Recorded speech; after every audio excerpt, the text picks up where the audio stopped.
I was born in Salonika on the 28th of September 1923 from a mother born in Istanbul and a father born in Salonika as well.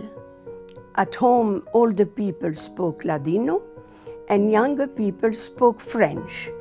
We left Salonika for some economic reasons. I had an uncle, he went to France and was living in Toulon first, and after went to live in Brussels. After that, my grandfather followed, and of course, after my grandfather, we followed. On the 10th of May, 1940, the Germans enter Belgium, Holland, and Luxembourg. One day, two men from the Jewish community came in our shop and presented me with a long list of things to take to the assembling point for the Jews before deportation to Germany. I went to the office and told my boss. He said, "You are not going anywhere." And this man brought an empty identity card, a Belgian card that he had stolen, a genuine card. And they told me, "How do you want to be called?" I was so haunted by the idea of Jews and Christians that automatically I said, "Christiane de la Croix," and nobody laughed. Mr. Peter said, "René Michiels, who was a colleague, I didn't know he was in the resistance, will come to pick you up because we took tickets for you for the night train to Paris." We had decided between us that if we were interrogated, we would pretend that we eloped. So suddenly, at one stop, the Gestapo comes on the train and start checking the papers. They keep the identity card of René, and then they take mine and they keep it as well. Then he takes my hand, and I know how stupid it may sound, but in my fear, I thought he might see I'm Jewish in my hand. He looked at me, and I kept that feeling that the guy had recognized me as a Jewess. He gave me back my paper, and to René his. He first asked, "Jude?" I said, "Me? No." And that was it. Sometimes tragic moments, when you are living them, you just go ahead and do them, which is wonderful. It's like a miracle that you allow yourself to remain quiet without any effort. I'm not a hero. It just all went smoothly, and it continued.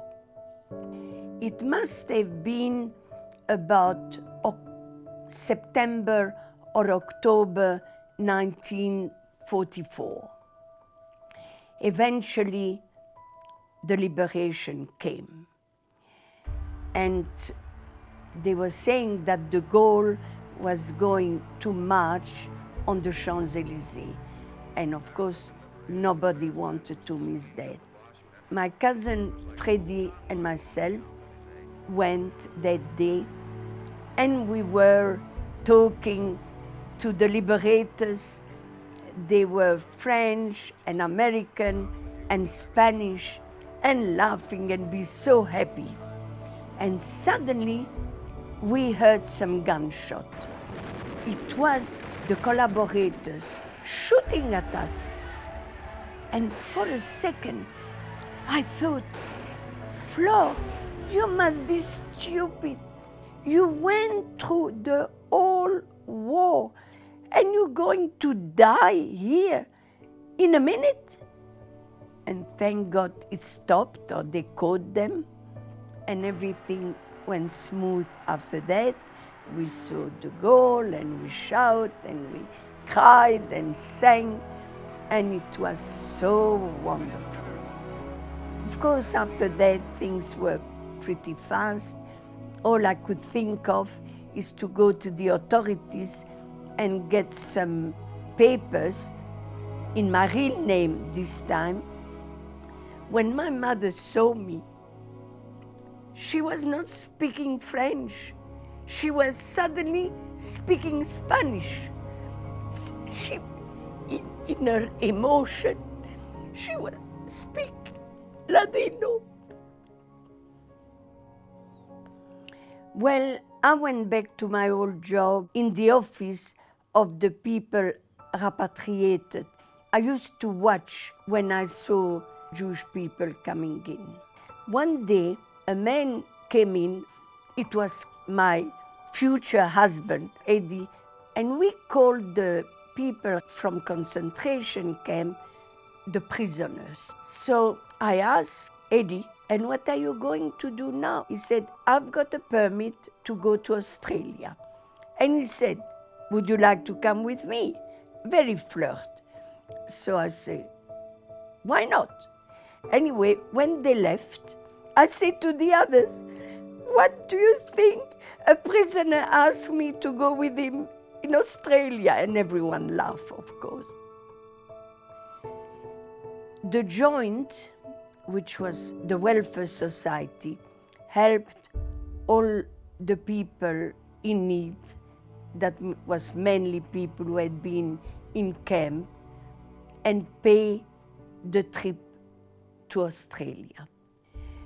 The ship was called the Suriento.